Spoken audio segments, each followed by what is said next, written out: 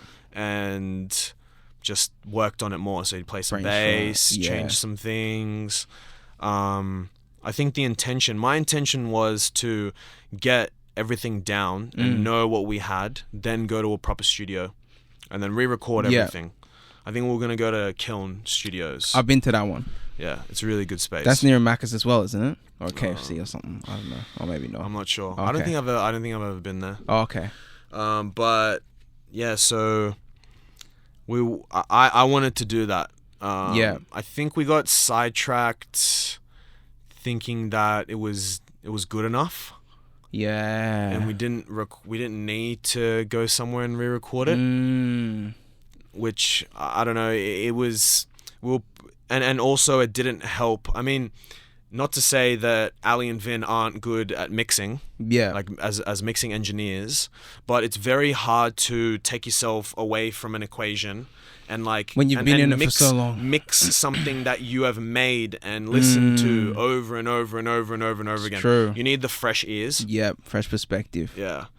So I think that was a bit counterproductive. We spent a lot of sessions at Ali's or mine. Yeah. And late nights just trying to just listen to it, and then eventually everyone's like, "Oh man, yeah, hold on, so, hold on. I know this feeling. Let's go outside, let's have a drink, have a coffee. Like, let's just do something else." Yeah.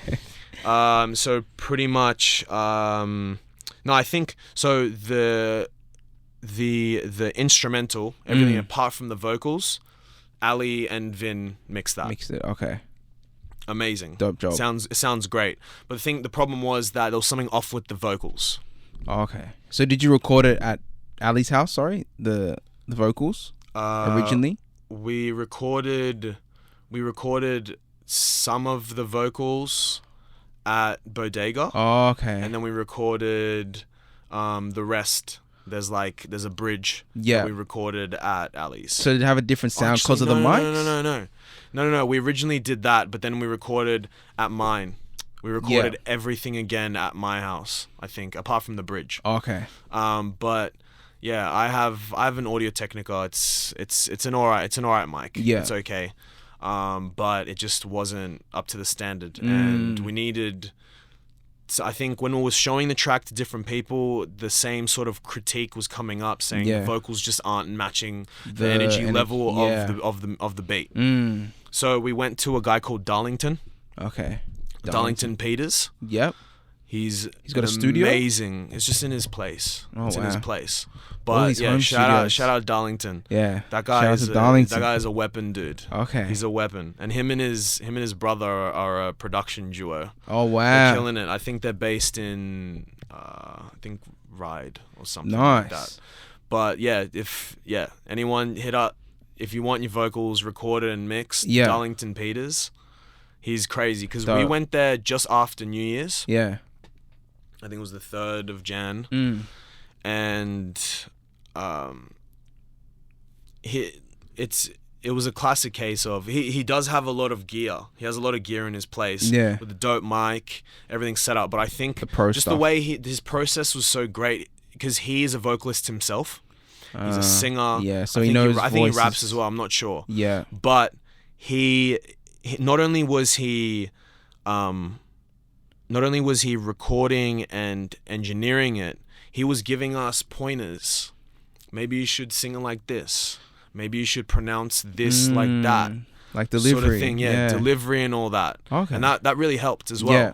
Because especially with Vin has like a really high register when he sings. It's like a sort of Justin Timberlake sort of thing. Oh, dope. So it's hard. I don't know. There was a few things that he said to him that really sort of maybe instead of singing from the throat, maybe sing from the chest or the stomach or something like that, which really helped.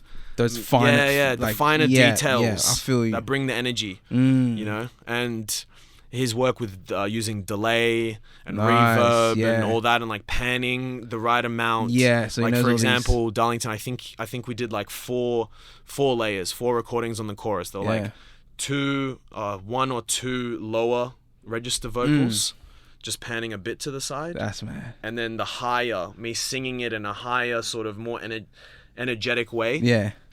Panning it or like more to the side. Nice. So it's like low, low, wide, and then high on the side. Makes a difference, that stuff, It makes it juicier, you know? Yeah, I feel you. So that really helped.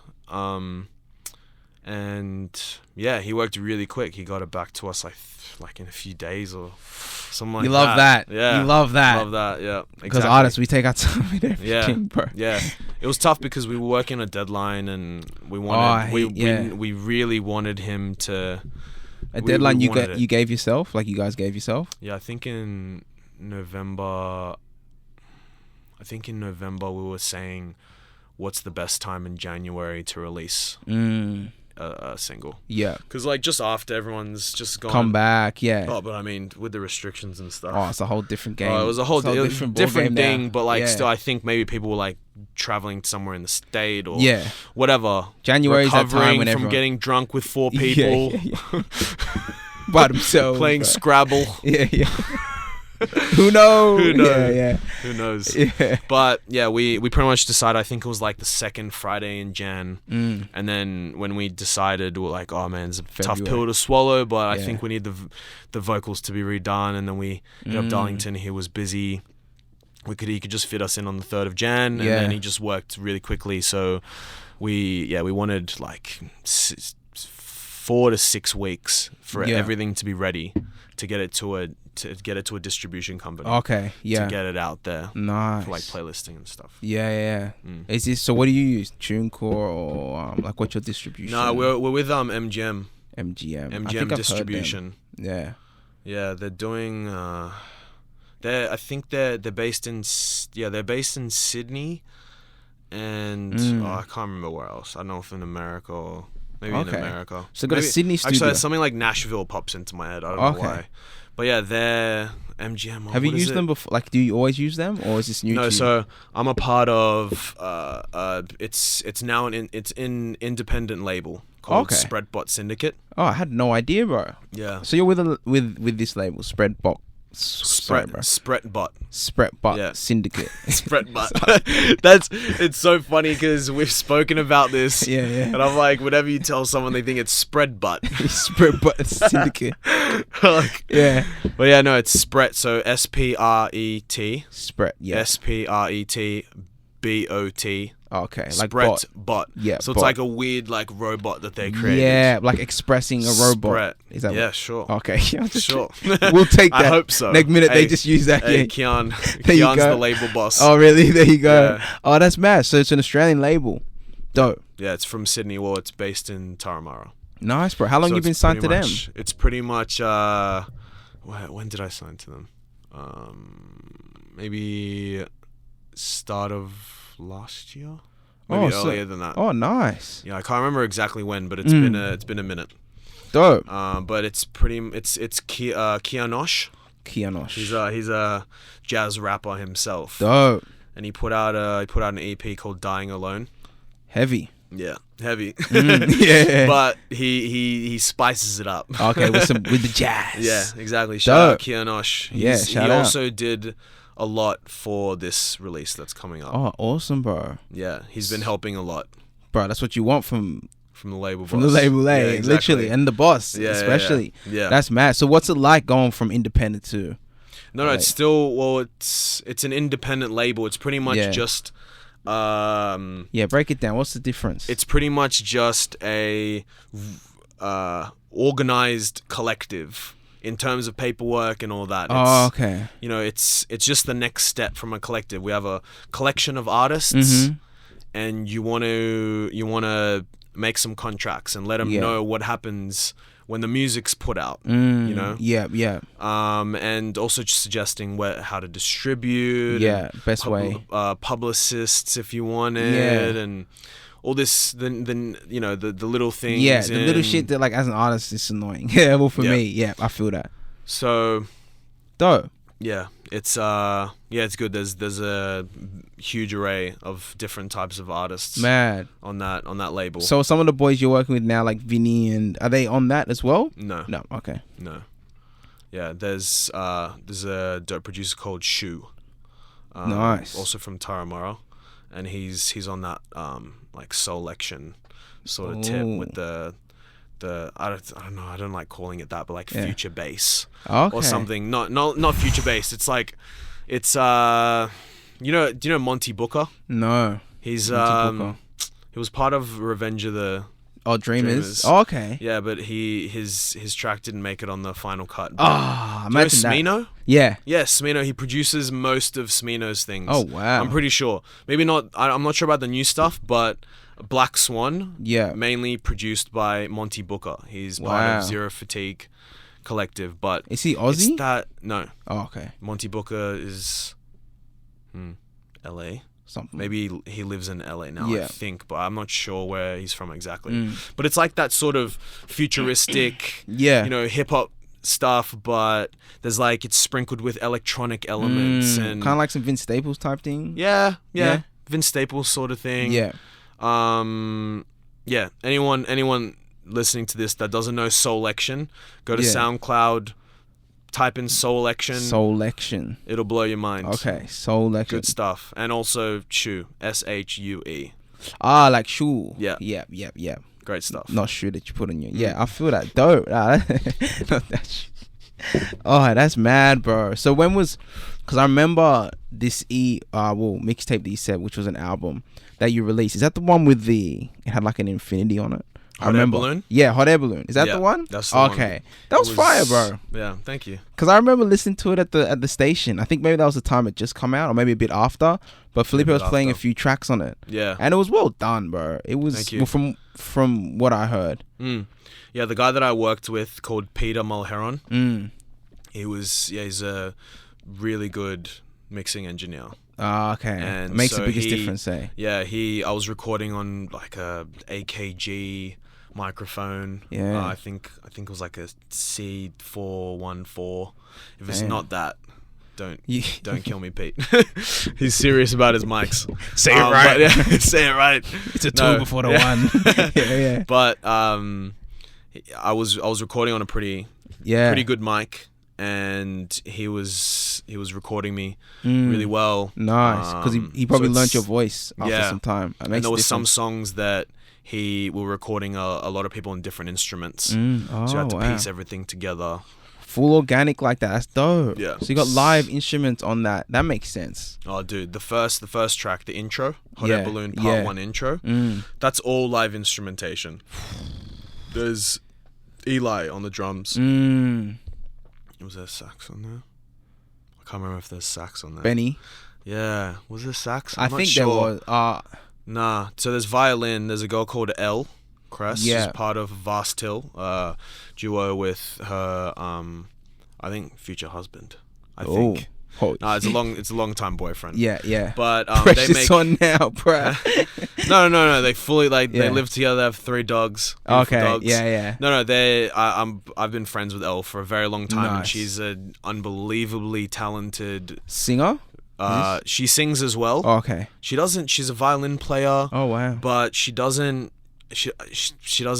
record violin on their tracks. It's more like 80s synthwave sort of tracks, and I just think they don't believe that violin would suit the vibe of that. Yeah. But on my songs, when she came in, she killed it. She killed it. Dope. Yeah. And Anton on the bass. Nice. What else was in there?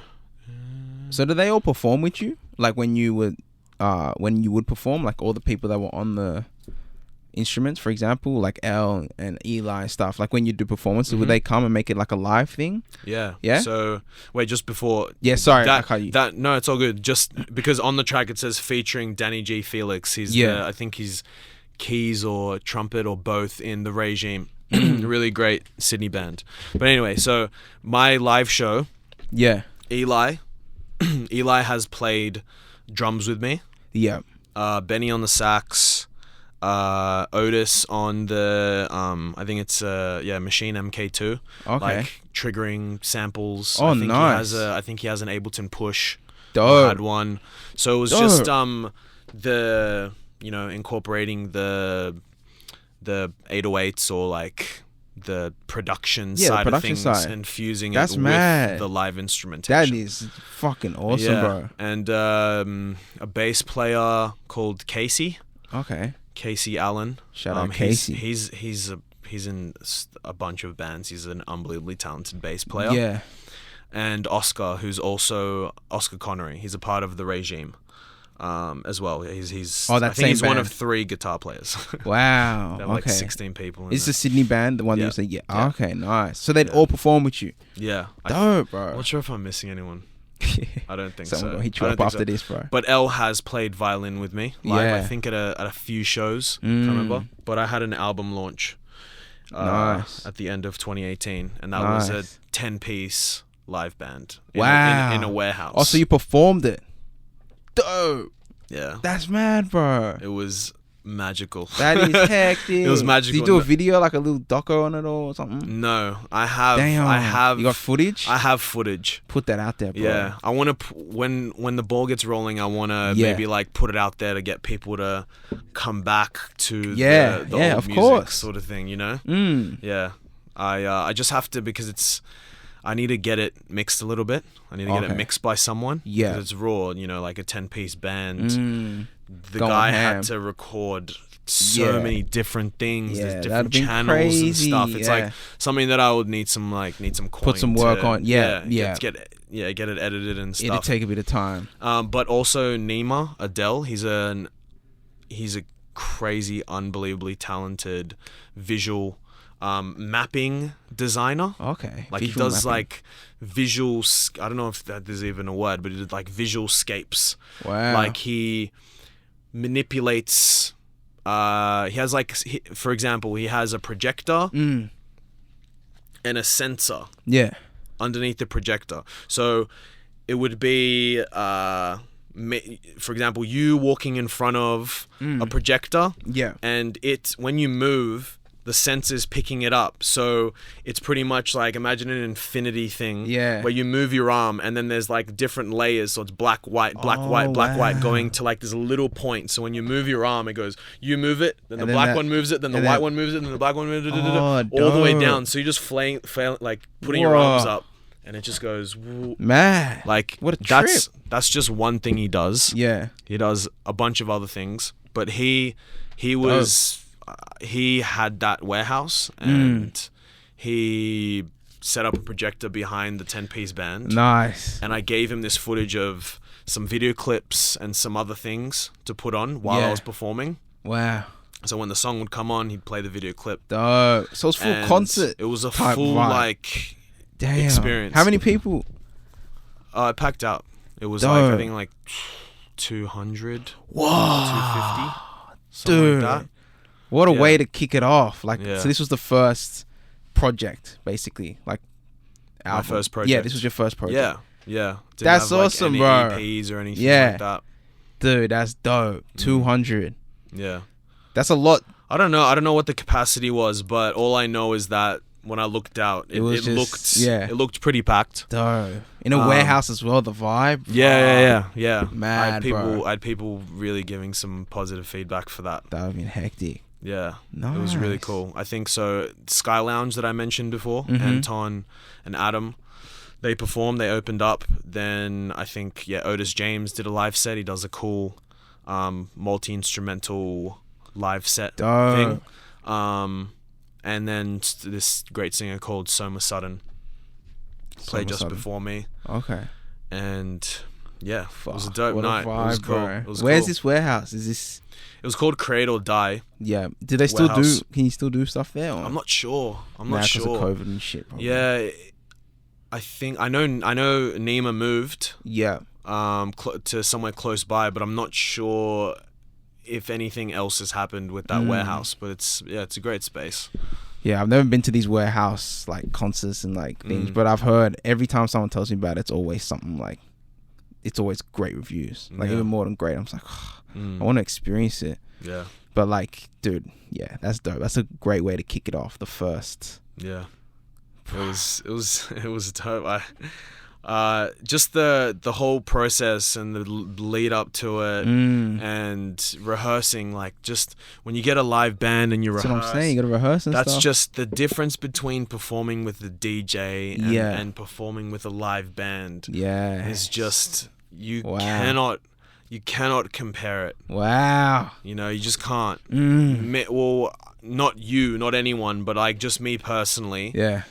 You know, performing with the DJ, like doing it at the beginning because it's so fresh and you can express yourself in front of a crowd and the beats are playing and they're sort of fresh to you and, you know, you're experiencing everything and it's really cool. Yeah. But then eventually you're just listening to the same beats, you know, over and over and you know exactly the timing of it and, you know.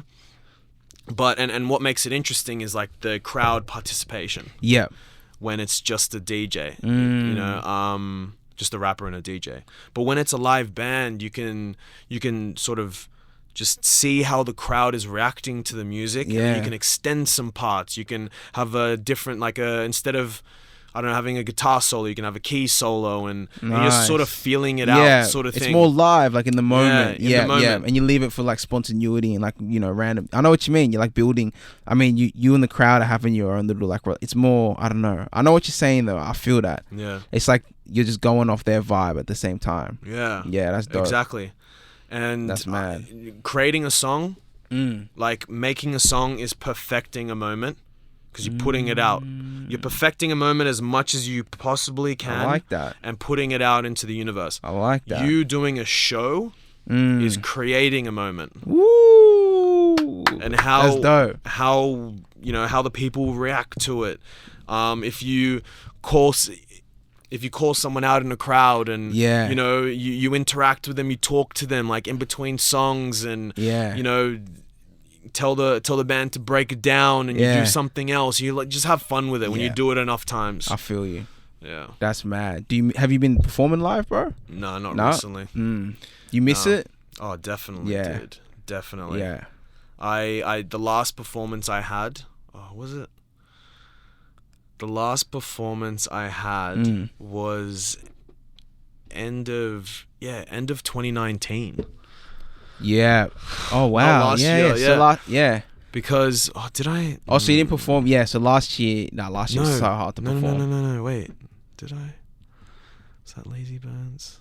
Lazy Bones. That's was a nice that before venue. Or after? I can't remember. Yeah.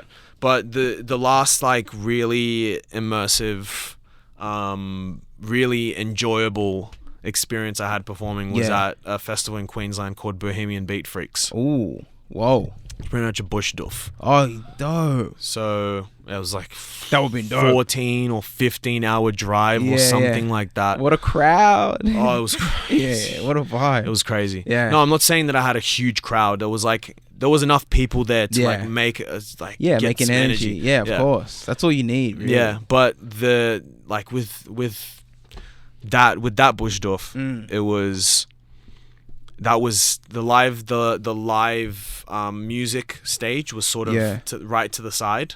Oh, okay. So like it was pretty much based on house music and drum and of bass. course, yeah. And, It's a bush and stuff. like exactly. So all the people would go there, and then when people were like going from the main stages to their tents, they would just catch their ear, like, oh, what's that? And then people would just come into it. It was a really beautiful stage, sort of already catch people's attention. But yeah, the more I performed, the more songs I got into it. Yeah, more people would come. More That's people would dope. come. Yeah. And just that experience, the first time performing at a festival, was so bro. dope. That's mad. I've been to a bunch, and I just always envisioned one day like performing there. Dope, bro. So that was your first festival. Yeah. Yeah, that's a goal for sure. Yeah. Oh man, and then right after that, I got approved. I mean, I got asked. I was asked to play it. Do you know Subsonic? Yeah. Yeah, I was gonna play at Subsonic. Bro. Yeah. So what happened? At the Village stage. Well, it got so this was cancelled. Well, now I can say it's cancelled. Damn. It was postponed at the time. Bro. There was the bushfires. There was other things going on, and man, I had like friends coming in, a full six or 7 piece band. Wow. And like a dope slot. I mean, it was pretty early, but like still, bro, Friday night at like 7 or 8 o'clock. I've been there 2 years in a row, and I know that first night on that stage pops. I was so G'd. I was in the gym.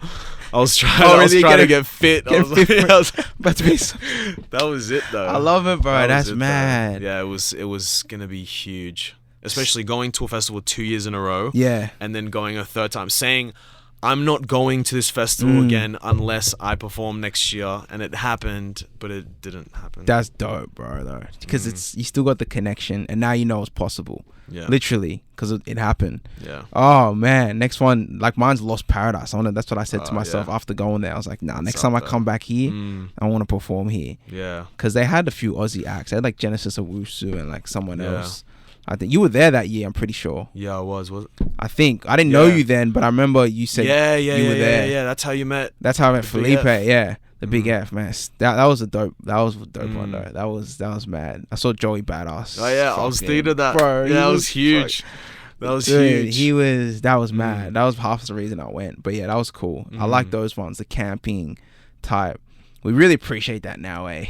These like literally took it for granted. I didn't you just don't realize until now. It's just like, wow, like I actually, because I'm not an introvert, but like I do like my alone time. But like fuck, same as me. I realize now how much I love like just fucking partying with everyone, and like moments like that. It's just like, man, yeah, you don't know what you got till it's gone. Yeah, literally concerts. I think the last concert I saw was Jid.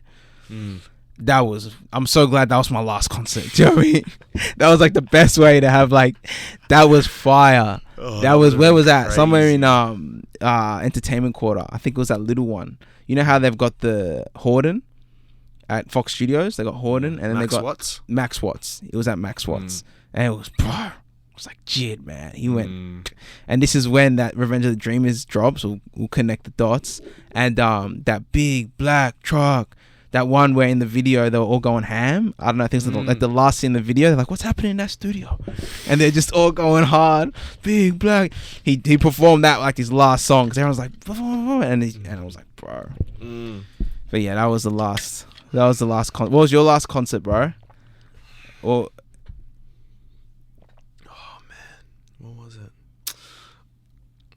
concert, like big show? Yeah, it doesn't have to be that big. Or just the last one before everything got. I went to, it was the first date with my girl now. Oh, wow. It was March last year. Damn. So it was literally the week before the lockdown or restrictions or whatever. It was squeeze it in. Yeah. Yeah. We had no idea what the hell was happening. Yeah. What was gonna happen. Yeah. Next minute. It was at Oxford Art. Oh, nice. Who was the Ezra Collective? I've heard of this. Is that a group? Yeah, it's a band. Ezra Collective. Yeah, I heard of them. It's a band from, I think, London. They're like jazz? What are they? Yeah. They're jazz, but they're so much more. They just more like implement so many different styles and genres. But they're really, really, really good. Nice. Just, Oxford. Yeah, it was dope. That was the last one, like proper, it's a medium sort of medium-sized venue Yeah. that I went to. Yeah, I can't really think of anything else. That's pretty like monumental, bro. First date. Yeah, I wanted to. First date with the missus. Yeah. Shout out to missus, bro. Come on, shout her out. Shout out. Because that was it. Yana. You'll always remember that. Mm. And shout out to Ezra Collective. Shout out to Ezra for setting the tone. for setting setting the tone. Literally. Exactly. That's dope, bro, man. Exactly. It was a Wednesday as well. It was just like first date Wednesday. Yeah. You know, could go. Wednesday. Could go good. Could go bad. I don't know. Nah, but she was. Yeah. We already knew from the jump that it would be good. So. Nice. That's dope, bro. We love the love. You know what I mean? We love the love, bro. who you know what we also love? Yeah, there we go. Kombucha. Ooh, yes. The remedy. Yeah, you know, we out here with the kombuchas. They're already sponsoring. We setting the intention right now. 2021. Let's go. And Puree. Supporting the Australian brands, man. Mm-hmm. So who do you love at the moment? What you been listening to? What's and not even just hip hop. It can be hip hop, but like what has been like on the playlist? Your 2021 energy at the moment. There's been an artist called Koj Radical. Koj Radical. I haven't heard this dude. You'd love him. Yeah? You'd love him. Nice. He's so he gets Koj deep. Radical. He gets deep. He's like one of those monumental artists. Okay. And I think he's into fashion as well. Like he's borderline fashion designer. I think that's what I've heard of. And he's an artist. Yeah. Like a painter, I think, or like a drawer or something. But he puts out some crazy tracks. There was an album he put out called Cashmere Tears. And it's crazy. It was the title track Cashmere Tears. Yeah. It was one of my most played from last year. From 2020? Yeah. On your wrap up? Yeah. Damn. On my wrap up. Yeah. Spotify wrap up. On my wrap up. It's time. Let's post that wrap up for the year. Fuck. It always comes so quick, that wrap up. I'm like, fuck, already? You see someone posted like, shit. Yeah, another year. I think mine was, my one last year was Pop Smoke, Nas, Bob Marley, and Burna Boy. Oh, nice. And then is it 4 or 5? I think that was the 4. Yeah, and it made sense. I'm like, yeah, that's probably definitely that was it. Do you know Blue in Exile? No. Yeah, you should. Blue in Exile. Blue, BLU. Yeah. And Exile. Exile. Okay. EXILE. Exactly. Blue in Exile. Is this? Do they rap? Yeah. So Blue's the rapper and Exile's the producer. Oh, nice. And they put out an album called Miles, as in like Miles Davis. Oh. And I think it's like 22 tracks or something ridiculous. But I mean, I don't usually quote like the needle drop Anthony Fantano, you know, the review of music. But he gave it a 9. And it's hard to get a 9 out of that guy. Oh, really? But I listened to the thing and front to back, I was sending it to people and stuff saying this is like the epitome of jazz rap. Wow. Like this is where it's at right now. Damn. So good. And going back 15 years. Yeah, 15 years. Like 2007. Yeah. Blue in Exile put out their debut album called Below the Heavens. And to this day, it is Nas-Illmatic. Yeah. That's your Blue in Exile, Below the Heavens. And now it's Anderson .Paak, Malibu. Ooh. Those are the 3 vinyls that I have in my room over my desk. Nice. Yeah. You got them in vinyl? Yeah. Dope. Yeah. I love Actually, that. the missus, Yana, she got me Malibu. Hey. Wifey, bro. She's Come on, some man. good presents. Wifey it up, bro. Come on. That is dope. No, it will happen. That is dope, It though. will happen. Vinyls. I like that. 3. Yeah. Nice. Just 3 there. I think the 4th one, if I had it, probably Acid Rap. Acid Rap Chance. That was probably his best. Oh, that was definitely his best. The most recent, I don't know if I really. Anyway, Chance is dope though. We won't get into that, just in case he watches. Nah, but that Acid Rap is fire. It was fire, dude. It dude's was like legit. Not only did he make like a body of work, he created a subgenre. Yeah. There's acid jazz. He made Boom. acid rap. pioneer things. But maybe, look, I don't know if someone's watching out there and they think that they made acid rap. Yeah. Someone. I don't know. Maybe someone did, but literally. he was just how it sounds so frantic. Yeah. And, and you can tell that he was taking some of the LSD when he was doing it, and he said he had. Yeah. So I don't think for the whole project, but he was definitely certain points. experimenting. Yeah. Yeah. But that's that out. A mixtape. It's crazy. Yeah, that is one of the. But yeah, when someone asks you what have you been listening lately, I just blank, dude. I'm playlisting things non-stop. I literally can't think of anything. No, I know what you mean. Sometimes I come across artists like Sarok. I don't know if you know her. I came across her. I've known about her, but I listened to her most recent stuff. Sharecropper's Daughter or something. She's crazy. She's crazy, and the samples in like every song are just like, oh my god. She's like Kendrick, but like, she gives me that vibe. But like, I don't know how to explain it. You got to listen to her though. I reckon you'd respect it as well. I have listened to Ciroc. Yeah, not a whole lot of tracks. Yeah, but there's one I can't remember what it's called. The video clip is her and other women sitting in a throne. Yeah, there's a waterfall. It's one of her biggest tracks. I think I know which one you're talking about. But that her voice, her delivery reminds me of Kendrick. Yeah, it does, eh? And then how she switches energies, like spirits each time. I'm like, dude, this chick's crazy. Yeah, listen to her newest album, Count 2020. Bro, Sharecropper's Daughter, I'm pretty sure that's what it's called. I had to play it. On radio last week, I literally played the whole album nearly because I was like, this is so fire. This is bomb. Like, let's go. And so that's, I sometimes go on deep dives with artists, but I know what you mean. It is a broad question. It's like, fuck.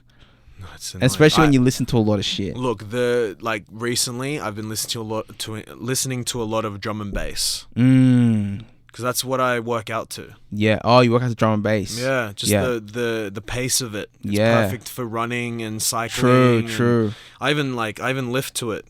You lift to it as well? Yeah. It just some tracks are just they hit that more spot. Intense. Yeah, no, I feel you. Nah, that's dope. Yeah, I work out to, I don't know, I change it up sometimes. Normally it's like Nipsey or something something like grinding it out. To the Victory Lap is the best album to listen to when you're working out. The other week I just listened to that. Dedication, like every song, just like it gets you going. That's all my life I've been grinding. All my literally. life. You just like, put one more. It gets that's always my go-to if I'm like, I don't want to work. I don't want to work out. Next minute, put on some Nip, and it's just like, okay, I'm there. Yeah. You got those go-to. We're talking about this one podcast. Was finding those go-to songs for like certain moods, certain ways you're feeling. They can just like lift you or help you like in a meditative state. Like Bob Marley for me, that's like my meditative state. Listen to that, just chill, kick back. Yeah. I feel like my meditative thing is just like lo-fi. Yeah, lo-fi's the go-to. Instrumental, beats. If I'm driving and I don't want to listen to music, sometimes but also don't want just straight silence, I just put on some of those type of beats, really low.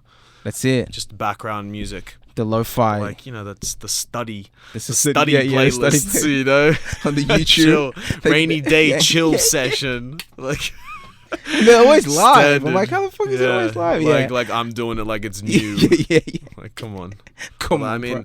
But I don't know. I listen to so many different genres. Yeah. I can just put on one of my favorite songs is Led Zeppelin, Since I've Been Loving You. I don't know if you've ever heard of it. No, I haven't. But it's one of those songs that just puts me in a trance. Yeah. And I can just put on my headphones and just lie on the bed and just zone out and like nothing else exists. Like that. I listen to so many different genres. The only things that I can't listen to is like death metal and like maybe hardstyle. Yeah, it's a bit too much. Yeah, hardstyle. I never really understood it. Boom, boom, it's very boom, drill. Boom, yeah, boom, boom. Yeah. Like my heart can't take it. Get a drill. You wake up, the neighbors are doing the drilling, and you're like, fuck. That's literally the feels it gives me. Yeah. No disrespect. Yeah, no. I have a lot of respect for death metal drummers, dude. Death metal, anything. The vocalists, the guitar players, just everything is crazy. Like those vocalists that do death metal. They go. Yeah. Their voice. I don't know how they do it. Like their lifespan for their throat so short, dude. Like it's so short. It's not here because it's crazy. Skrillex used to be when he was young in like a death metal or like some really? hardcore band. That makes sense to me. And then his voice just went when he was super young, and then he was like, "Oh wait, what do I do now?" And he just became there you go. the new age of dubstep. Wow. Sort of thing. Fuck, that's a good point. That makes sense. I've been listening to a lot of 80s like lately, weirdly. I don't know why, but it's been a vibe. There's this song called by Sky called High. Oh, bro, it's dope. I think there's a Dr. Dre song called Let's Get High. I think that's on the Chronic. And I think they like took, I don't know if they took the flow or I don't know. Just the similarities. I'm like, hang on a minute, this sounds so familiar, bro. But I don't know. Listen to it. It's a funny one. But it's crazy when you go back to all these songs. You're like, fuck. There's some whatever that word is. I'm not gonna try. Familiarities. Yeah, familiarities in like some shit that comes out like, you know, lately. I'm just like, interesting. Yeah. Peep game. Yeah, it's true. I think when you're that big, you need to. It's called, I think, interpolations. Okay. So if your flow is reminiscent or is similar to another flow, then I think on Wikipedia, if you scroll down on some albums, you can see interpolation of this older song. Dope. You know, I think on like we're talking about acid rap. Yeah. So I think there's a song called Pusher Man. Yeah. I'm your pusher man. Yeah, I'm your pusher man. Yeah, okay. So I think it's an interpolation of Pusher Man by Curtis May. I haven't heard this. Okay. I think, don't quote me, but it's an old school song called Pusher Man. Yeah. And he did interpolation from that artist. Wow. So it's like not exactly using a full on sample, but just saying something that's similar things, alluding to that other song. And kind of paying homage to it. Yeah. Yeah, exactly. Interesting. Interpolation. That's dope. Yeah. There you go. Exactly. Something new. Something new. We knew it was going to be something new today. We knew, yeah. Big facts, bro. Oh man, you've been watching the NBA, yeah? Oh, dude. You want to get into a bit of that? I don't think sure. we've talked about it once on the Midnight Moves podcast. So this could be the first, Let's bro. do it. Let's do it, okay, bro. So anyone who's not interested, just in zone NBA, out right now. just zone out right now. Might go We need to get our back fix. to the music. Yeah, literally. No, we will, because I want to know what else is happening this year. Yeah, with your music. my releases. Yeah, 100%. Cool. So We'll circle back. Yeah, we'll definitely circle back. But so far, so they're having an all-star game. I heard that yesterday when I was watching the Lakers. They were talking about it. And they're saying Jaylen Brown, who I like this season, has just been like, because I always knew he was that. Like when I first saw him, like, nah, this dude's gonna, because they would always be like Tatum. Tatum is a boss. I mean, he's a killer. But Jaylen Brown's like that, like, it's just sneaky assassin. It's just Jason's development was quicker. Yeah, than Jalen's. Jalen's is a bit. Yeah. If Tatum wasn't drafted to the Celtics, then Jalen would have, I think, progressed quicker. A bit quicker, because he'd have. Yes. He didn't have to share the ball so much. It's a good point. But I don't think he's really mad, because like who wouldn't want Tatum as their teammate? Exactly. You know? They're like they're a great tandem. They complement each other like perfect, literally. And they're like, it's kind of like, you know, Kawhi and Paul George.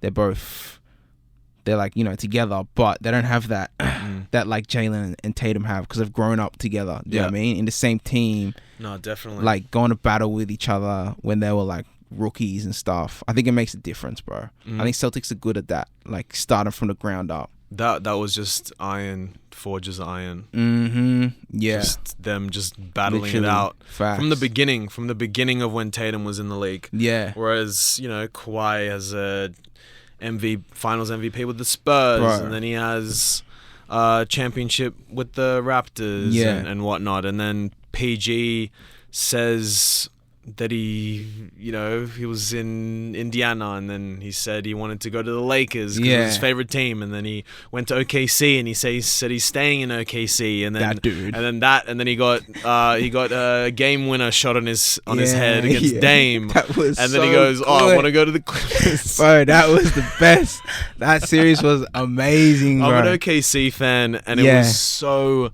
Dude, that would have hurt. That would have hurt real. And I was in my car picking up my mate from the hospital. Oh, because damn.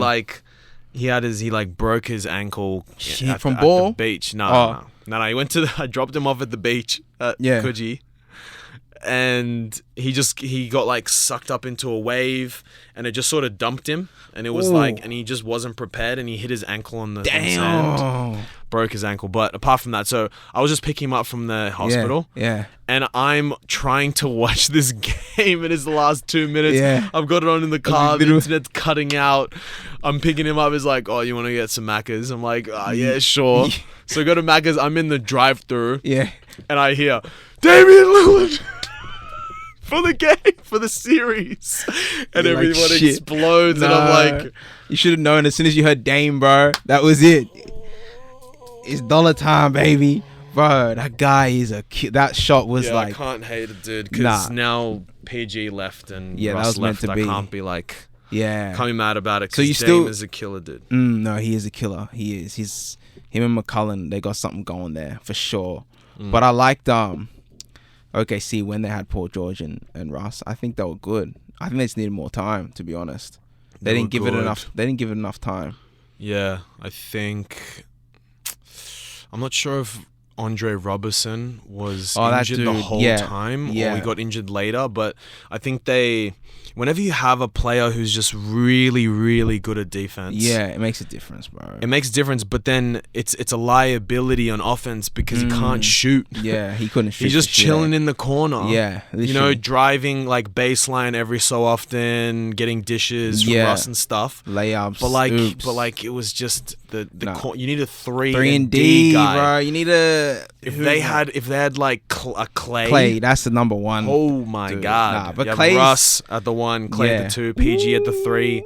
Nah, that ain't fair. Steven Adams at the 5. It doesn't matter. It doesn't even matter who's at the 4. Jeremy Grant. Yeah, true. Ooh, bro. Even like Wesley Matthews. Yeah, instead of Robertson. Like it would have been better. Shoot, that's true. And then they had like Ferguson, who was new in the league. I think he just went up from the G League. Oh yeah, and he's a jumpy dude. Robertson, he's mad jumpy. He's the high flyer, dude. Yeah, high flyer. Who else they got now? Shea Gilgeous-Alexander. He's alright, right? Shea, dude. He's dope. He's so good. Yeah. He's got that like slow-mo flow. Yeah. It's like so flowy. Like it's sort of like Harden. And I think PG gets in his bag as well. Yeah, I know what you're saying. And Doncic has that like slow flow. Yeah, like he's slow and he does what he wants and he plays the game at his own pace. Yeah. But then as soon as he switches the gear, like he's just gone. That's a fact. That's a good point. I've been watching it like an OKC game, and Shea just one cross, a little hezzy, and then he just sees a little gap. Yeah, and in the paint. Boom. And he just like slinks in there and just does like a little reverse. Like what the hell? Yeah. He plays like his name, like that Shay. Shay. Like, it's yeah, just Shay. Like, yeah, Shay. yeah. Every time, Shay. Hit him with a Shay. Yeah. Literally, bro. Oh man, he's fire though. No, I remember when him and Chris Paul last season, I was like, shit, that's something right there. Yeah. That was literally something. Yeah. Yeah, see, and they had Schroeder as well. CP, dude. Yeah, Schroeder. We got Schroeder now. Yeah. The Lakers. They got. I don't know about like Marc Gasol. Like everything was a win. Marc Gasol, he's a bit slow, bro. The Lakers need more. Like they should have kept McGee or someone like long that's still quick. And they said he can shoot the 3-ball, but I haven't seen it this season at all. Yeah, well that's what they were depending on. Yeah. He doesn't have to be fast. Just let someone shoot a 3-ball. They should have got like Baines. Sit in the corner. Yeah, because Baines can shoot threes now, and he's big, but he can move his legs. Yeah, the bigs that can move, like when they get switched out on, they're valuable these days. Yeah, definitely. I feel like Marc Gasol's best attribute is his passing. Yeah, that's why they got him. That's why they got him. All you have to do is throw it to him in on the elbow. Yeah, and he just holds it up, and then boom. He can throw these ones. He can throw the Jokic. Exactly. That's true. That's true. And then he pulls the big out. Yeah. So then this is pulls the big out, goes to the corner. Yeah. So it's like LeBron, him in the corner, and then AD on the block. Game over. So it's like you should pick your poison, sort of thing. Dude, they actually. Did you see the Denver yesterday? They turned the switch on. Did Jokic score 50? No, was that today? No. He must have been today. He only scored like 9 or 10 or something. It was like he had an average, very average game. That's probably why he dropped 50 today. If that's what you're saying. He was probably like, "Nah, that was who fucked." I am. Yeah, but they turned on the switch. The Lakers, the switch that I hadn't seen, where they just went on like a 15 run or something, and the defense was just ridiculous, bro. It was AD, LeBron, that Taylor Horton Tucker dude, who's all of a sudden just He's a weapon, and even because he's so long, like defensively, Kuz, and I think it was Montrez, and it was just a long, like athletic, like defense, and just like they couldn't do anything.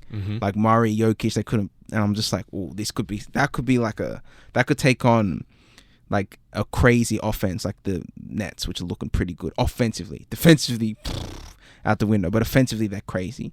They're taking turns. Here, go hard and just go play with them. And then, okay, KD, go source them up. And then I'll let Kyrie go ankle break someone. Like, it's ridiculous. They'll have turns, just chuck it. And you're just crazy. Like, yeah. If they get it together, because regular season's just it's just nothing. No, it's so different. Yeah. to playoffs. And you can see they flipped on a switch when they versed the Clippers because they beat the Clippers. And you saw KD came out. They all came out to be like, okay, well shit, but if we want to put it on. And then they literally just took him to school. I was like, shit, bro. But that's probably the best. Do you think that's the best trio? Yeah.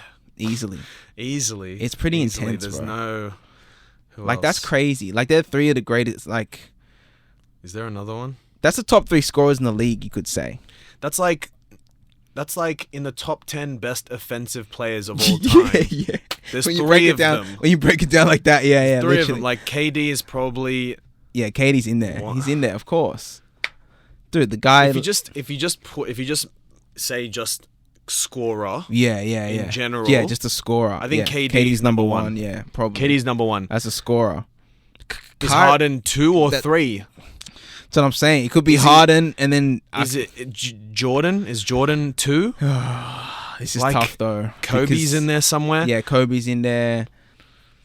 But, like, you know what I mean? I know exactly Harden what you can mean, be anywhere from like maybe 3rd to 5th. Yeah, easily. Based on his just ability to just generate an offense literally by himself. Yeah, literally. Just an ISO. Yeah. That's all he needs. It's just the ball. Literally. You know? Oh, it's crazy. That was a funny meme. I think it was Charles Barkley's just like dribble. It's going to be the dribble dream. Some shit. No. It's was like, it's like no, KD went from the Splash Brothers to the Dribble Brothers. To the like this dude, man. That's why they paid these dude. The Dribble Brothers. Literally. Oh, that's a good one though. Yeah, that is a good one. But Kyrie, I don't know, like maybe I don't know. Maybe I'm getting ahead of myself saying Kyrie's in the top 10 best scorers of all time. But like maybe he is, but he is the best dribbler of the basketball of all time. Of all time, 100%. And Harden might be in the top 5. Yeah, no, that's true. So then you got 2 of the best. Yeah, dribblers right there. That's fucked. That's ridiculous. He might. I don't know who else is better than him, or like even way better. But he is like finishing under the basket. Yeah, that's Kyrie. Oh mate, when have you ever seen him miss under the basket? Never. I don't think I've ever seen either hand. Like this double clutch, backwards, bro. It's ridiculous. You know, man. I don't know how he does it, bro. And he doesn't seem like he's athletic, but he doesn't seem like some like Russ where it's just bouncy and stuff. But he's just so artistic and like crafty with it. It's like, bro, his change of direction, ridiculous, off the charts. No wonder he had like a broken kneecap. Yeah. Because it's not like someone hit him in the kneecap. No. It literally was a stress sort of thing. Because of the way he moves, bro. The way he stops, like when he like the jump stops, or like when you like cross through the legs. Yeah, and one you of these pull back. Really quick one, and you like sort of straighten your leg out to a certain point. Whereas like if you slip, you're gonna hyperextend the knee. True. That's what happens when you stop that many times. Happened to D Rose. Yeah, that's a fact. And all it takes is one little wet spot on the floor, and you're done. Yeah, that's true. So who do you reckon's coming out of the East? All right, top 3 teams in the East for you right now, or who do you think's coming out? Philly for sure. Philly's killing because it. If Embiid keeps playing like this, he's who the hell is going to guard Embiid? This is what we expected from Embiid from the beginning. Exactly. Like, this is what everyone saw. Is he in shape now? Yeah, I know. Is he in shape now? Is everyone agreeing that he's in shape now? Dude's massive. Or is he not in shape yet? Can he be better? I don't know. One can guard this dude. Like, bro. who knows? Yeah, literally unstoppable. The other teams, I think, probably. I mean, the Nets. Yeah, you can't like go past the Nets. No, you can't. Their potential is they too high. got too many yet. And then after that, it's either like Milwaukee or Boston. Okay. Do you think the Raptors are in there? No. I mean, they had a super slow start. Yeah. Super slow. So Man. I don't know. Unless one other player like steps up. Yeah. Then That's I'm what not they sure. Need. Yeah. I'm not sure. Maybe that team's been together for so long that I think they got the chem. Like when playoffs come around. Yeah, they could together. They could pull off an upset. They're one of those teams that could pull off an upset. They could do it on like Milwaukee or something. Yeah. Maybe something like that. If Giannis, what the hell is going on, man? I don't know about the Bucks. Yeah, bro. but the Bucks, like, I like the Drew Holiday deal. Like, I like Drew. Drew's dope, bro. Well, like compared to Eric Bledsoe, whatever his name Bledsoe. is. Yeah, Drew's just like consistent. You know what you're gonna get from him every night. He can defend. He can shoot the three. He can play point. He can lock down. Like, bro, he guards LeBron when they verse the Lakers. He guards like KD. Like, he guards all the best. And then he goes at the best. That's what I love as well. He doesn't let them chill on defense. Of the ball. Yeah.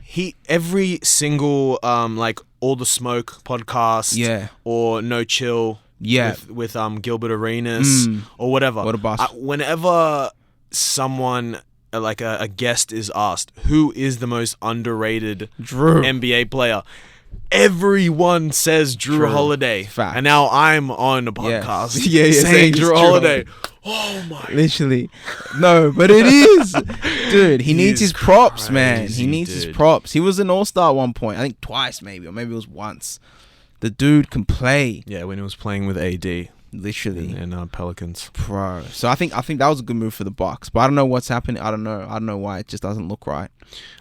I mean, it doesn't feel right because of their performance against the Heat last season. Yeah, exactly. You know, unless Giannis adds a dimension to his game. Yeah, they're gonna lock him up. You can't you can play that way during the season because you're playing different teams every night. You know, like Facts. Playoffs is just same defense every time, sort of thing, and they can adjust game to game. Fly, yeah, you know, or on the fly or game to game or whatever. It's true, but bro. It's that players that play so well in the regular season get absolutely exposed in the playoffs. That's a fact. I think he needs that 3-ball. He needs a mid-range, even a mid-range. Just a mid-range. Anything. Just a mid-range. Yeah. Just That's it. Literally just shoot it consistently in the mid-range. Even Ben Simmons. Can you imagine if Ben Simmons game changer? Look. I'm no expert. But someone needs to tell this man that it's better to go 1 from 4 in a game from 3 than just never shooting. Yeah. Never shooting. I'm surprised. Like, I don't know. Has he been? I haven't really watched Philly too much this season. Has he shot at all? No, I don't. You think think so. Doc Rivers would be? I don't think so. I've been lacking a little bit in checking box scores and stuff, or watching highlights. But from what I've heard and just whenever Ben Simmons shoots, it's like a celebration. You know what I mean? It's a public holiday. Posted up everywhere. It's a public holiday in Melbourne. You know, Melbourne and Philly, bro. Melbourne and Philly. So it's if you're on social media, Ben Simmons makes the 3. It's like a thing. Yeah, there's a meme or some shit. Poor dude, it's bro. Just no, he's rich as hell. He's rich. Big facts. We're talking shit about Ben Simmons not shooting threes. He's like, rubbing hundreds on his eyes. Doesn't matter. All I'm saying is what I really just what I just want to see, what everyone wants to see. Yeah. It'll be a game changer. I just want to know what it is because he's been asked it about in interviews and stuff. I don't know what he says. He's just saying that he's practicing or something. Yeah. He's posting videos of him making so many threes in practice and then game time comes around. Yeah. And he just doesn't shoot them. You know, at least shoot 2 to 4 threes or even jumpers in a game, and like gauge, make the defense believe that you can you're going to even attempt it, and make one or two. That means if you shoot 25 or 50%, that means they have to at least try to contest. Literally, they can't sit back and wait for you to come at them. Not all the time, and that's just what I think. Just watching it. That's fact. That's Him it. and Giannis like that, they could literally change their whole team if they start shooting. They could win the championship. Yeah, literally. Yeah. Like that's all. Obviously not all. There's like so many intricacies with. But it's offenses, a big, it adds like you said, a whole nother dimension. And the game, I saw something crazy the other day. There was a heat map of where the most shots in the NBA are taken. Yeah. In the 90s, it was like the heat map was around the elbows, and on the side, just like on the blocks. Yeah, like the key. Yeah. Yeah. Now, the most shots that are taken are literally at the top of the 3-point line. Yeah. Two in the corner. And underneath the basket. That's crazy. It's inside or outside. No in between. Hardly any in between. Maybe if someone accidentally steps on the line. On the line. You know? It's crazy. That's crazy, yeah. The game, how it's evolved. You need to be able to shoot threes. Yeah. It's huge now. Literally. Even centers have to shoot threes. Bro, look at them all. Bobo, let's go, man. Bobo. They got some... okay, so we did the East. What about the West? The West is stacked, bro. Actually, the East is stacked. They're actually both pretty balanced for once.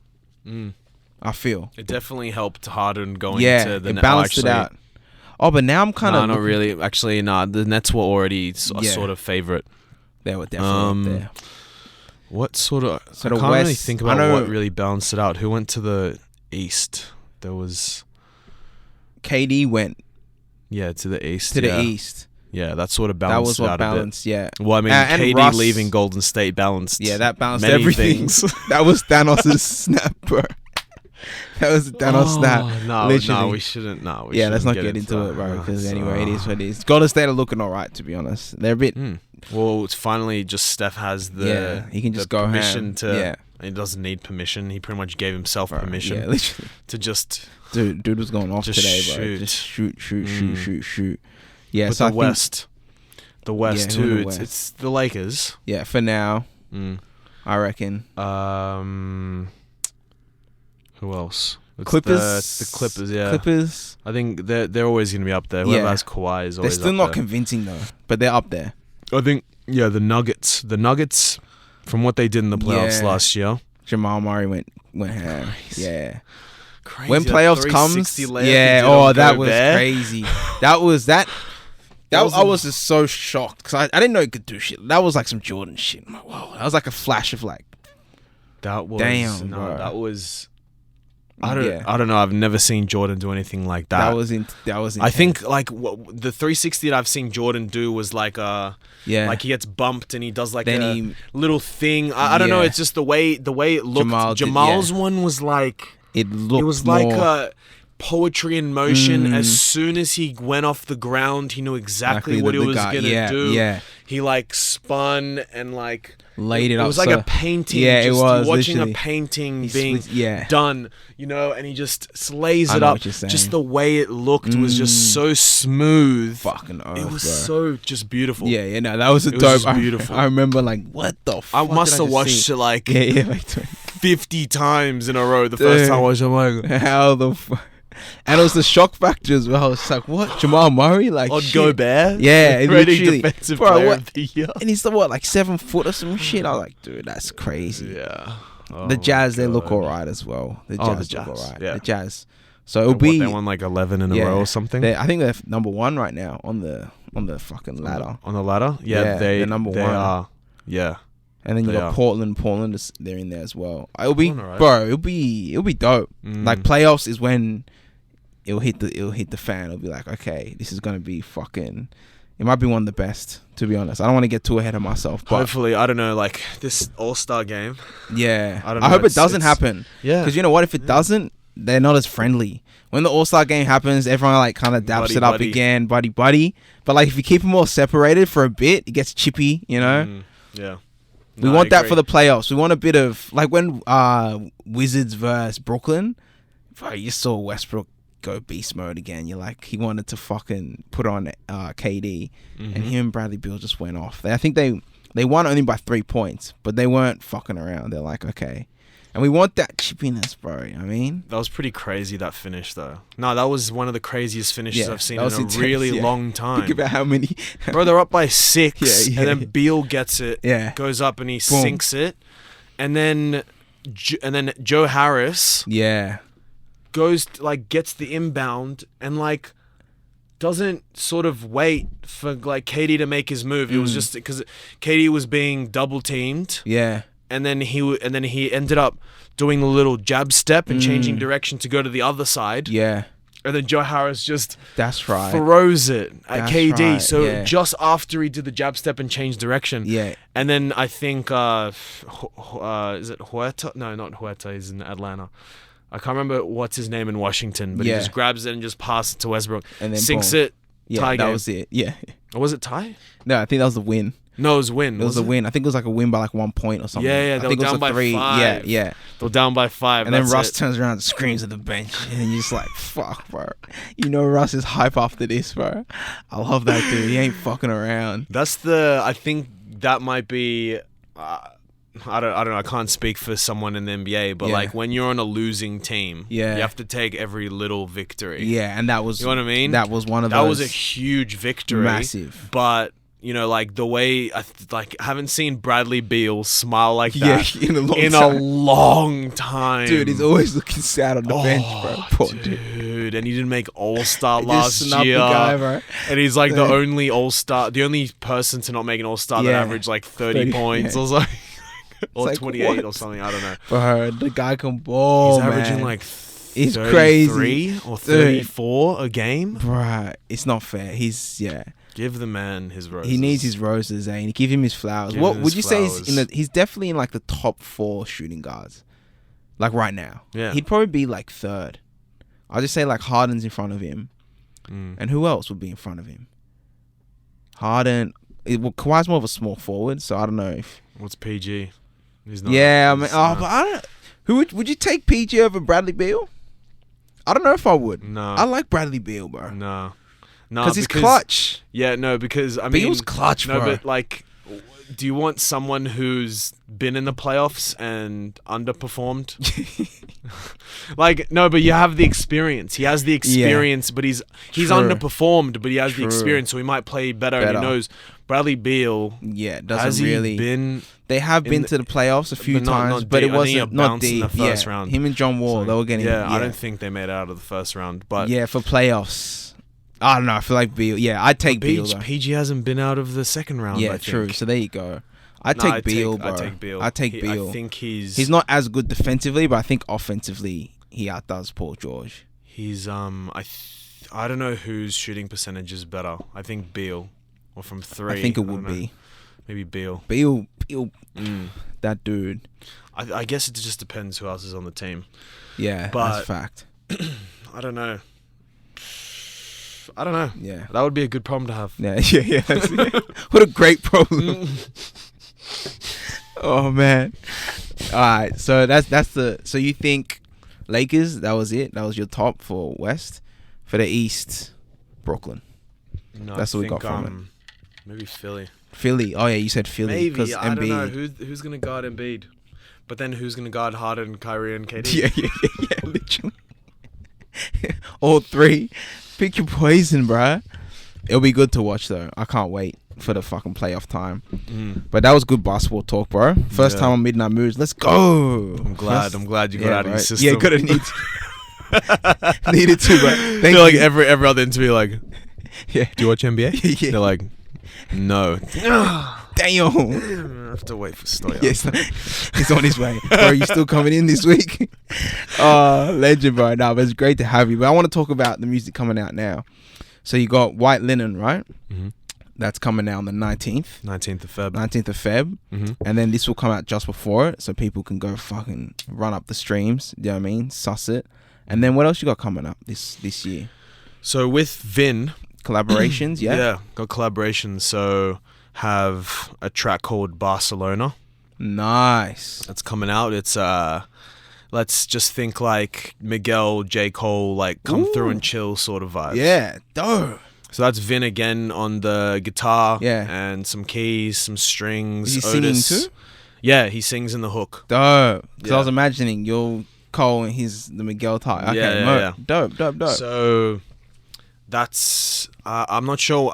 I originally last year I planned to put it out like Valentine's Day sort of weekend. Yeah. But the schedule didn't work out that way. But yeah, I don't know. I want it to be out as soon as possible. I think maybe like I'll let White Linen simmer. Yeah. You know, Give it its time to breathe and and then put out Barcelona some time after that. But Otis Nice. James produces on the track as well. And we also got Ali on the bass. Damn, the boys are back. Yeah, the boys are back. Nice. So, and then just recently we had a really, really talented trumpet player Nice. called Jack Purden. Shout out Jack. We got him into Sounds familiar.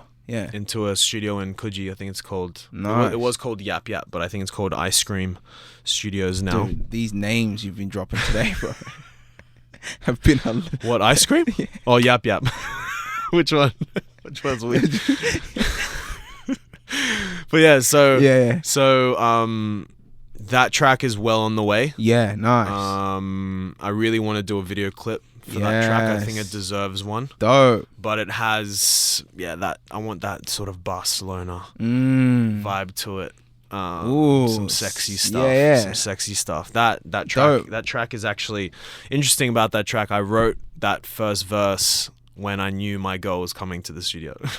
Really? Yeah. That's inspiration that was needed. So I was like, just trying to finish off this verse. I was just coming. I'm like, this is gonna be dope. I'm gonna finish it. I'm gonna record it while she's in there. It's gonna be sick. And dude, that actually happened. Like I was saying before, sometimes you actually get it right in the moment, and that happened. From what I wrote, I didn't change anything about that verse. Yeah. It's still the same recording that I did. Like the original recording. Not the first one. I think I did it a few times. Yeah. I think maybe like I usually do it like at least 5 times. Yeah. Because that's how you get into it. Oh, yeah.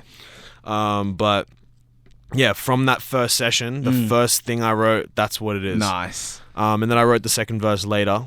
But yeah, so Vin's featuring on the hook on that track. Nice. And then the next track after that is also with Vin guitar. Damn. Okay. You and Vin, you created like a nice little chemistry there. That's dope. Yeah. I was waiting a long time to find someone like Vin. that. Yeah. Just like same wavelength. Yeah. We get each other just on a music level, on a lyric level. Yeah, it's cool. That's dope. And another producer, we worked at his house. He's called Yanni. Okay. He's a guitarist in a band called Kiyoshi, which is also on Spretbot Syndicate. Okay. Label. Oh, so part of your yeah. Dope. So that is like it's another sort of like all these tracks are like summer tracks. Nice. Like feel good. Yeah. You know, you can dance to love it them, or whatever. They're a bit slower tempo, maybe like around 84 BPM, something like that. But you can groove to it. Still groove to it. Nice. But yeah, all of these are just I've changed my style from the hooks being very similar to the verses. You know, just sort of not really singing them, and you know, these ones now are like I was describing before, how I imagine an instrument on the track, and what sort of sticks, what's like a bit of like an earworm that just fits really nicely on the track, like a nice sandwich. I feel you. I just in the moment in the studio we come up with the stuff, so it feels just way more organic, way more natural, and it just fits better. And took me a while to get to the this point. That's growth, right? No, 100%. That's dope. And you know what? You're just gonna level up again and again. Do you know what I mean? Yeah. That's the beauty of it. But that's mad. So you got those 3. So they're gonna be dropping summer, like in summer to autumn. No, well, like now, like You gotta summer's pretty much. Yeah, I'm just summer's thinking. pretty I much just done. realized we're in Feb. But the good thing about it is that I think right now. Yeah. It doesn't really apply it being summer or winter or whatever. Yeah. Summer's usually the holidays and people going out heaps. Yeah. I feel like there were so many restrictions in summer that people are just fiending to go out. It's more just like are people keen to go to shows? Are Nice. people keen to go and see music? Are they Yeah. keen to listen to music and stuff? I feel like it's sort of switched now. That's the vibe. Now people for winter, when it's coming up now, they'll be when the restrictions ease, it'll just be like True. summer, you know, people just want to seize the out. opportunity to Yeah. go out. So it doesn't really matter in this time when in the year you're putting out stuff. Good You know what I mean? point. No, that's a good what point. that's what I think. That makes sense. Yeah. That's a good point. That's true. I feel like you're right, bro. And what a great time. Like where we're headed, where everything's kind of lifting. Do you know what I mean? Everything's kind of relaxing. Where it's like we can all fucking. It's not gonna be normal, but we can kind of have live. Because I've noticed Civic, they're starting to do stuff again. Every venues are starting to open the doors, the floodgates. Any performances Coming up? Yeah. No, not yet. Oh yeah. Not yet. I want to put out a few tracks. Maybe. Yeah. I'm not sure for Barcelona. I don't know if I want to have like a single release. Maybe I might plan for that. Nice. But essentially, I want like the next show to be a bigger show. I don't know how I feel about people sitting down and stuff.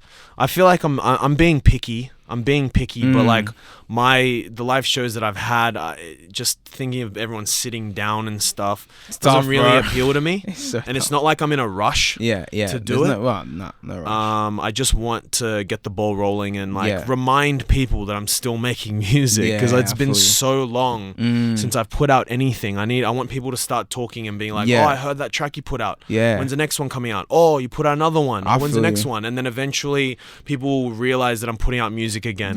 Because the last music I put out was The Project in 2018. Really? Then I featured on my man Otis's track called Classy Nasty at the start of 2019. Yeah. And then I just featured on one of Kianosh, who's the label boss. Put out the EP, and I featured on one of the tracks. It was like a back and forth old school, like, oh nice, rap 4 bars, and I rap 4 bars, and you rap 4 bars, and I, that's dope. It's called 4bar4 if you want to check it out. 4x4. On streaming platforms. It's very frantic. It's like a 2-minute track. But those 2 tracks are the only piece of music that I've been on since 2018. Damn. So why now is that? I'm just. Are you just in hermit mode or? No, like I was saying, I was trying to figure out what I was doing. Actually, no, sorry, I didn't talk about that. I pretty much took a step back because I realized that just reflecting on the project that came out, I realized I was like, do I really want to put out music like this? Can I do it better? Do I have to work with someone else? And that's actually what happened. I found Vin, or we found each other. I think a friend of our mutual friend invited him to me featuring at the Monday Jam. Okay. When it was at Soda Factory. Nice. And he rocked up, and I think I'd seen him do some live show. I think it was what was it called? I can't remember what it was called, but he did on YouTube. He put up a live performance. And I remember seeing him there. He came and checked me out. I met him once, and then I saw him perform at Yuli's Brews. Okay. And he killed it. And we spoke afterwards, and I was like, yeah, I'm Stoyan. He's like, oh. And then he eventually realized, like, oh, this is you. Like, oh, yeah, I remember you. Yeah, it clicked. And then I don't remember exactly, what was the first time we worked together? I think it was the track I said that I'm releasing after Barcelona. It's called Let Me Know Now. So it's going to be my third single. The third one, That was the first track that we worked on together. So the first one is the third one. The first one is the third one. Okay, yeah. And then the second one is the first one. This guy. And the third one is the second one. Yeah. Damn, you guys doing it in reverse. I apologize. Watching too much Tenet. Too much Tenet, bro. Oh Everything. oh my god. So pretty much, yeah, It's in reverse, the what we worked on together is not like chronologically what's going to come out. It's a bit mixed up. Nah, that's dope though. So that was the first track, and it went really well. And then from then on, we just sort of just working together in the studio. Every pointer that we had, we were like, yeah, that's cool. And then he was saying that to me, and yeah, he just invited me to some studio sessions after that, and we just clicked. And it was cool because I'd never done this before, but he asked me to help him write on his EP that's coming out very soon. I'm not sure when it's coming out, but nice. I'm not sure how many tracks. I think it was like 6 tracks, 6-track EP. So like you wrote like ghostwrite? Is that what you mean? No, so I pretty much. He sent me his lyrics for the songs. Yeah. And I pretty much looked through one of the songs and I just made notes. I changed things. Okay.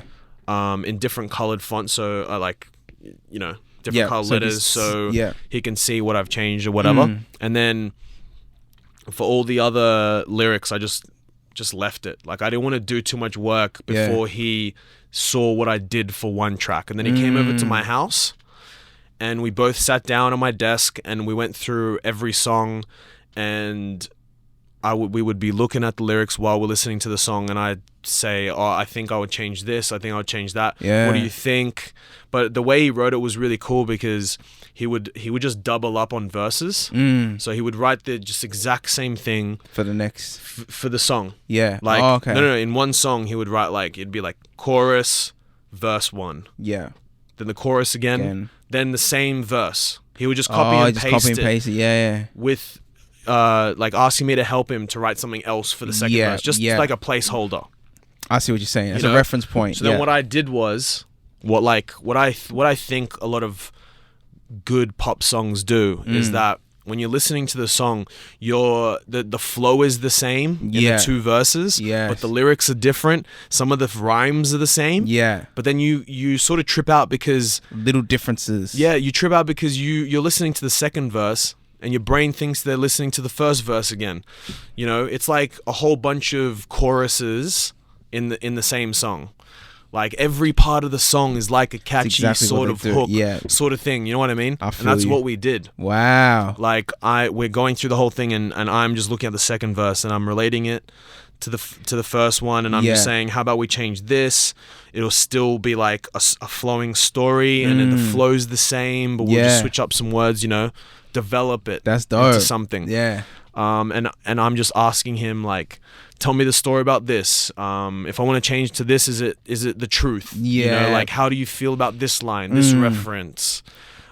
Changing it up here. Stuff like that. And it was really, really enjoyable experience for me because it put me in like a flow state. Nice. Whereas I wasn't rewriting my own stuff. I had a template that another artist showed to me, and I was just chiseling it with him there and like bouncing ideas off him. So I didn't have to lay the groundwork, but I was just putting a bit of a layer on top of the foundation just to make it sparkly and build the house above the foundation. You know what I mean? I feel that. I like that analogy as well. And the way it turned out, we're just I think on 5 of the 6 tracks I helped him write a lot. Wow. And on the 6th one there was a track called, I think, Passion Fruit. And we listened to the whole thing, had the lyrics there, and the song finished, and I just look over at him, I'm like, I literally wouldn't change anything about this. Do you want to change anything about this? He's like, nah. Like this is the only song that I think is already is there. Like don't need to change anything. And I'm like, I completely agree. I don't want to do anything with this song. Fuck, you know what I mean? Like it's good. Nice. So it's a pop album. No, there's elements of pop.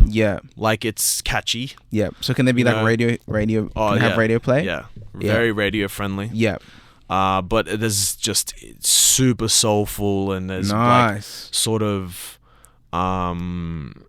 movie score elements and Whoa. like just gets orchestral and Dope. like there's breakdowns and the beat switches and Fuck. like it's very as I said, like summery. Yeah. And yeah, there's a lot of just soul. It's soulful music That's dope, bro. easily accessible. I don't know if he would like it to be called like pop. Yeah, I feel you. You know? I gotta check out this dude, Vin. Yeah. That's You'll be mad. hearing about it. You should like, if anyone that I've spoken about, I'll show you some stuff if you want to have these people on the podcast. Yeah, of course, bro. Yeah. There's a lot of people. Shoe. But we popping. All these names, Yeah. bro. They all ring in my head, bro. Sure. He's a weapon. He's also he's Yeah. a huge NBA fan. Oh, really? I Another think one? he's a Celtics guy. Oh, Celtics guy. Celtics guy. His first name's Jordan. Oh, whoa. After Michael. What? Damn. B. B. Michael B. Michael B. Michael B. I was gonna say big shoes to fill. Hey, still big shoes to fill.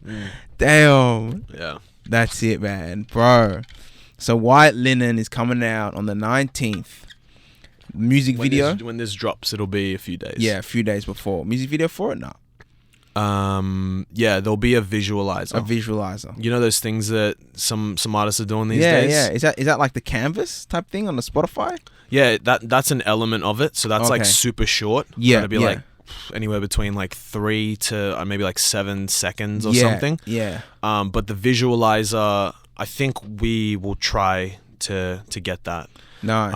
on the actual Spotify Nice. song thing. But the visualizer that we have that we were working on is for just YouTube. So instead of just uploading the song with just a still frame on YouTube, it's gonna be just a loop of like maybe like 30 to 40 seconds of the same scenes that go on for like 3.5 minutes. Nice.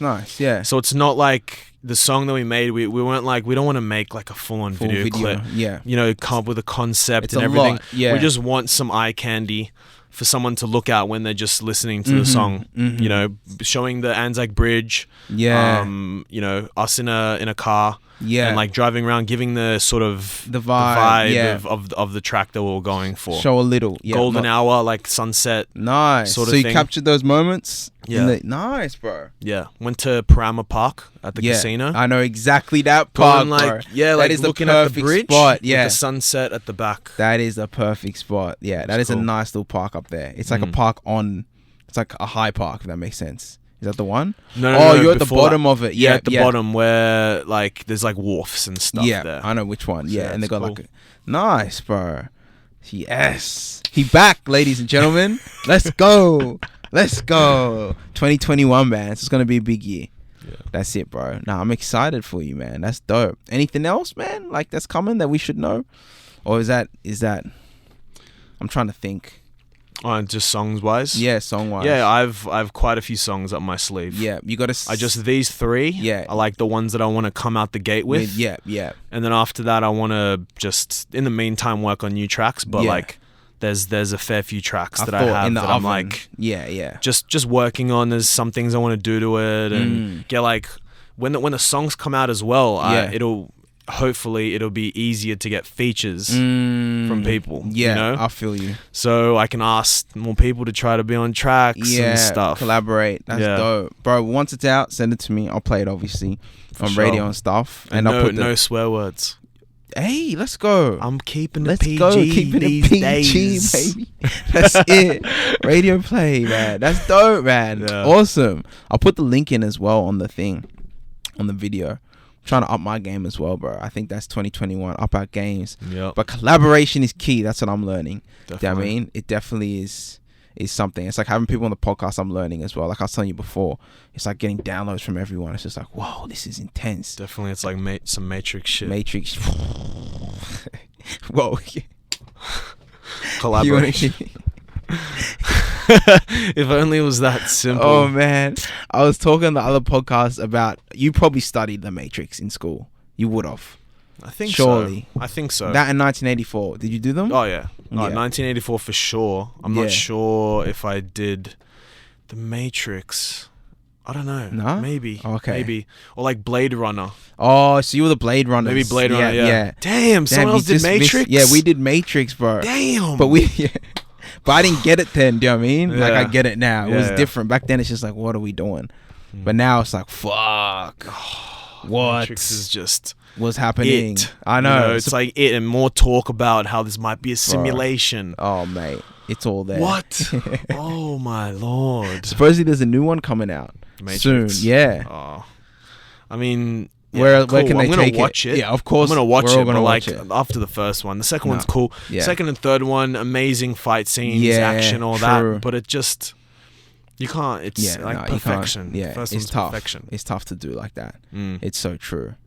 Man, that movie fucking threw me out of. There's a few. You know those who was gonna be Neo originally. I heard Will Smith, right? It's like shit, man. Could you imagine? Who would have been Morpheus? Oh, I think it was someone else. It was one of those Van something, wasn't it? Or like Van, I don't know. I don't know. Maybe it's not Van Kilmer. I don't know his name. Oh, Val Kilmer. Is it? Was it him? Maybe that I feel like does it was ring a bell. someone like that. It like does ring a bell. Yeah. I think. Someone like that. Yeah, Val Kilmer, but that... Yeah, that wouldn't have been like, the thing you need. But after the fact, Will Smith was just like, like... Happened for a reason. Keanu Reeves He was the one. Neo, that's it, he was the one. He literally is the one. Like every like woke meme on like Instagram these days is something with Keanu Reeves, like just saying something deep or on a train or something. Like he's literally he is Neo, bro. Yeah. Oh man. Yeah, but his like stuff like John Wick... Yeah, it's that's just crazy, like that stuff's crazy, but it's so different. It's just surface level. Yeah, just like it's not exactly killing.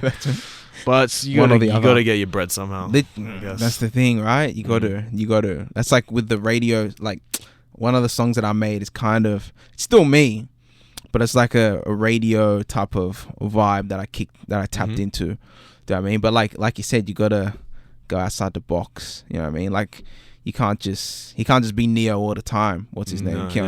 No, he's gotta, not. Sometimes he's gonna unleash the John Wick, bro. Yeah, it's part of it. It's the duality or whatever they call it, duality. So wait, you told me about your. We're gonna switch this now. Yeah, the album, bro. No.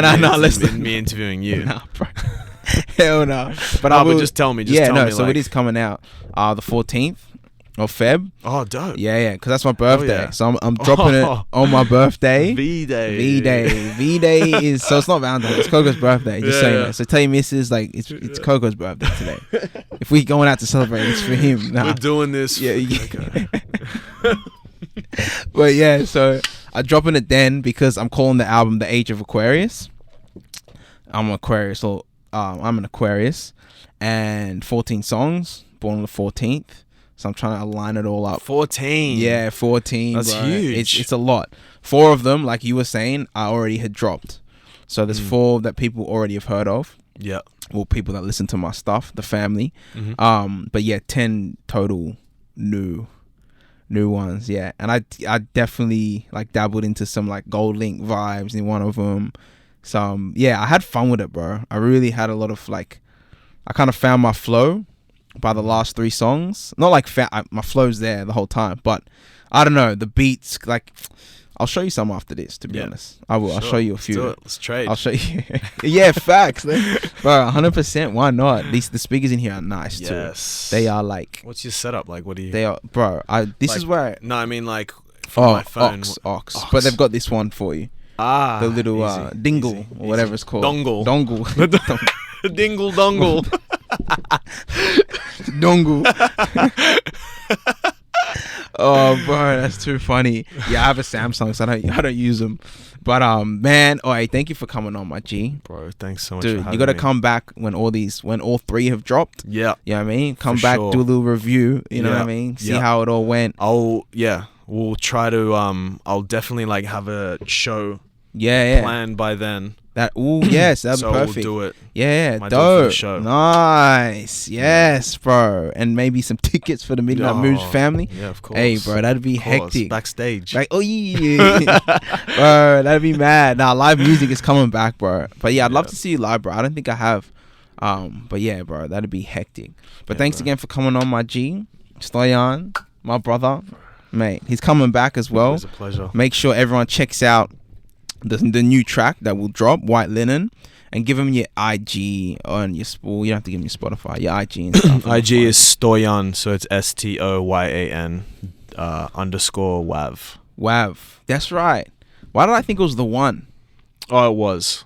It was. It was the yeah. It was. No, I did Stoyan the one because it rhymed. Yeah. But I was like, I just sort of just got over it. Yeah, yeah. I think just walking around, everyone's like, the one. Yeah. Hey, oh, is that the one? You're like and Neo, bro. I'm like, yeah, exactly. That was a reason also why I did it, because I love the Matrix. Yeah, It's like the one. Yeah.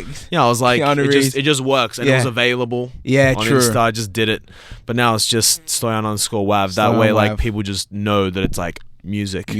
I like that. So check out Stoyan, man. He's gonna be back, family.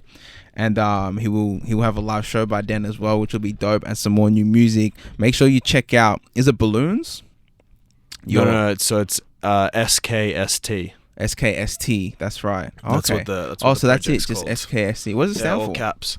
So it's SK is my initials. Oh, yep. And then ST is, it was pretty much S tape, so S.KAPE. And then S tape, so it's like, Stoyan's tape. Yep. So I just condensed to SKST. Oh, just nice. easier. Yeah. Dope. I did not know that. Hey, we learn something new every time. That's mad. Yeah, so check out that, family. Trust me, that's another vibe. But thank you again, brother, for coming on. This is another episode of the Midnight Moods podcast.